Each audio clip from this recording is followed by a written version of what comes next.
ਸੀ ਆਉਂਦਾ ਆ, ਉਹ ਵਾਲਾ ਨਹੀਂ ਆਇਆ ਜੇ ਮੇਨ ਵਾਲਾ। ਲੋਕੀ ਤਾਂ ਨਿਕਾਉਂਦੇ ਆ ਪਕਾਉਂਦੇ ਆ। ਅੱਜ ਤਾਂ ਗਾਇਸ ਮੈਨੂੰ ਏਦਾਂ ਲੱਗਾ ਸੀ ਨਾ ਜਦੋਂ ਨਹੀਂ ਹੁੰਦਾ ਵਿਆਹ ਵਾਲੇ ਅਸੀਂ ਵੀ ਹੁੰਦੇ ਹੌਲੀ ਕੀਤਾ ਹੌਲੀ ਹੋਇਆ ਕਰਕੇ ਚੀਫ ਜੱਟ ਗੈਸਟ ਆਉਂਦੇ ਲਾਈਵ, ਜੱਟ ਲਾਈਵ ਅਸੀਂ ਵੀ ਤੇਰੀ ਭੈਣ ਲਈ ਕੀਤਾ ਹੋਇਆ, ਹੌਲੀ ਹੌਲੀ ਕਰਕੇ ਚੀਫ ਗੈਸਟ ਆਉਂਦੇ ਉਹਨੂੰ ਵੀ ਲੈ ਆਈ। ਜੇ ਕਿਸੇ ਹੋਰ ਨੂੰ ਵੀ ਤੁਹਾਡੇ ਰਿਸ਼ਤੇਦਾਰਾਂ 'ਚ ਲੋੜ ਆ ਉਹਨਾਂ ਲਈ ਵੀ ਕਰ ਦਿੰਦੇ ਆ। ਹੈਲੋ ਪਾਪੀ, ਹਲੋ ਸੁਖਬੀਰ ਬਾਦਲ।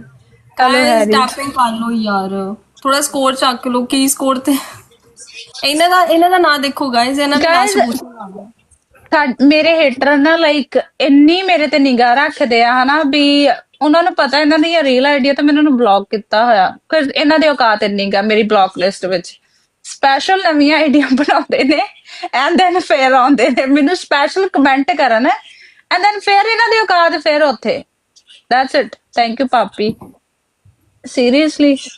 ਇਹ ਹੇਟਰ ਨਹੀਂ ਫੈਨ ਹੈ ਕਈ ਹੁੰਦੇ ਆ, ਕਿਉਂ? ਵੈਸੇ ਬਹੁਤ ਨਿਗਾਹ ਰੱਖਦੇ ਮੇਰੇ ਤੇ, ਮੈਂ ਹਿਸਾਬ ਲਾਇਆ। ਮਾਈ ਗॉड ਗਾਇਸ, ਇੰਨੇ ਵਿਹਲੇ ਆ ਤੁਸੀਂ। ਹੈਲੋ ਮੁਰਸ਼ਿਦ, ਇਹ ਹੈਲੋ ਰੋਲ ਨੰਬਰ 29। ਹਾਂ ਤੁਸੀਂ ਵੀ 34 ਤੇ ਹੀ ਆ, ਬੈਜੋ ਟੈਕ ਕੇ। ਡਬਲ ਨਹੀਂ ਆਇਆ ਇਸ ਵਾਰ ਯਾਰ, ਸੀਰੀਅਸਲੀ। ਡਬਲ ਉਹ ਕਹਿੰਦਾ ਰਹਿਣ ਦੇ, ਤੁਹਾਨੂੰ ਦੇਣਾ ਹੀ ਨਹੀਂ ਆਪਾਂ ਡਬਲ, ਤੁਸੀਂ ਚੀਟਿੰਗ ਕਰਦੇ ਆ।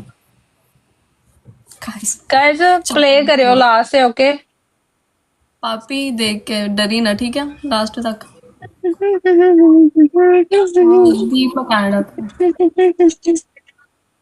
ਗੁਰੀ ਲਾਰਾ ਲਾਇਆ ਨਾ ਮੈਨੂੰ, ਕੋਈ ਨਾ ਗੁਰੀ ਯਾਦ ਰੱਖੀ ਤੂੰ ਹੁਣ, ਜਿਹੜਾ ਮੈਨੂੰ ਲਾਰਾ ਲਾਇਆ ਨਾ ਤੂੰ, ਮੈਨੂੰ ਪਸੰਦ ਨਹੀਂ ਆਇਆ ਬਿਲਕੁਲ ਵੀ।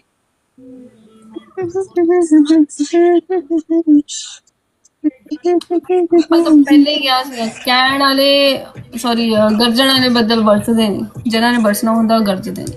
ਗਾਇਸ ਕਹਾਵਤ ਸੱਚੀ ਹੈ। ਤੇ ਅੱਜ ਪੈਸੇ ਕਿੱਥੇ ਯਾਰ, ਗੋਰੀਏ ਨਹੀਂ ਸਾਤੋਂ। ਗਾਇਸ ਯਾਰ ਚੱਕ ਲੋ ਸਟ੍ਰੀਕ, ਇਹਨਾਂ ਨੇ ਕੱਖ ਨਹੀਂ ਸਕੋਰ ਕੀਤਾ। ਗਾਇਸ ਸਕੋਰ ਅਪ ਕਰ ਲਓ, ਲੱਖ ਸਕੋਰ ਦੀ ਗਾਇਸ ਸਟ੍ਰੀਕ ਚੱਕੋ ਇਹਨਾਂ ਦੀ। ਸਸਤੇ ਚ ਮੈਂ ਕਹਿੰਦੀ ਡਿਸਕਾਊਂਟ